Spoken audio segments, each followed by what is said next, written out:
के भी आया। वल्लभाचार्य महाराज जी के पास सूरदास जी गए। वल्लभाचार्य ने कहा कि शूरवीर हो तुम, कुछ सुनाओ भगवान के पद।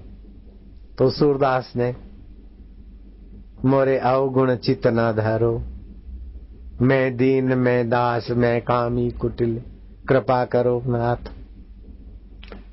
वल्लभाचार्य महाराज ने कहा कि क्या सुर होकर गिड़गिड़ा रहे हो अभी तक?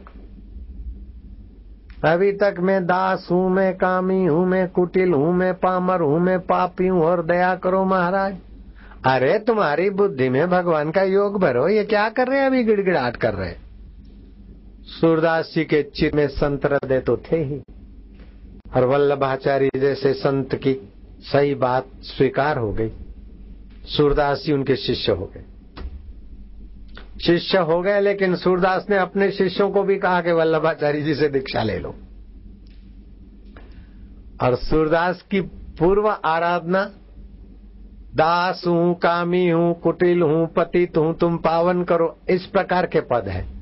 लेकिन वल्लभाचार्य के दीक्षा शिक्षा के बाद उनके पद ऐसे हैं कि भगवान को पुत्र रूप में मानने लगे।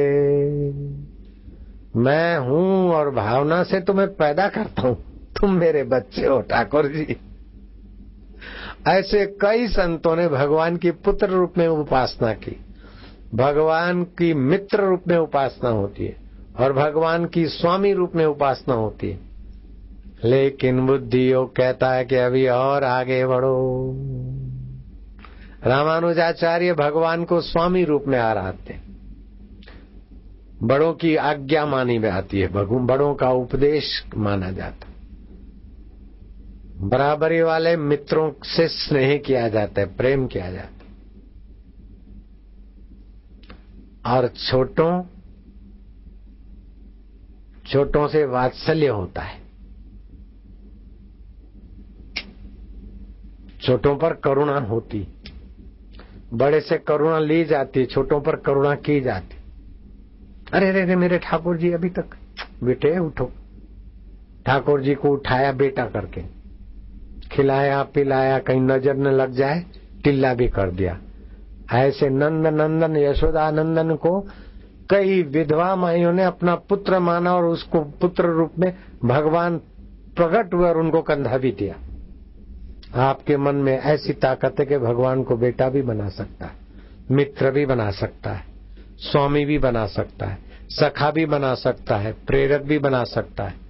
अरे भगवान को चेले का चेला बना सकता है। ऐसा आपके मनीराम में शक्ति है, लेकिन मनीराम के साथ बुद्धि योग लगाओ, नहीं तो मनीराम कहीं न कहीं उलझ भी सकता है। ये मुजाहिर है, ये ठाकुर जी है, वो ठाकुर जी है वो है।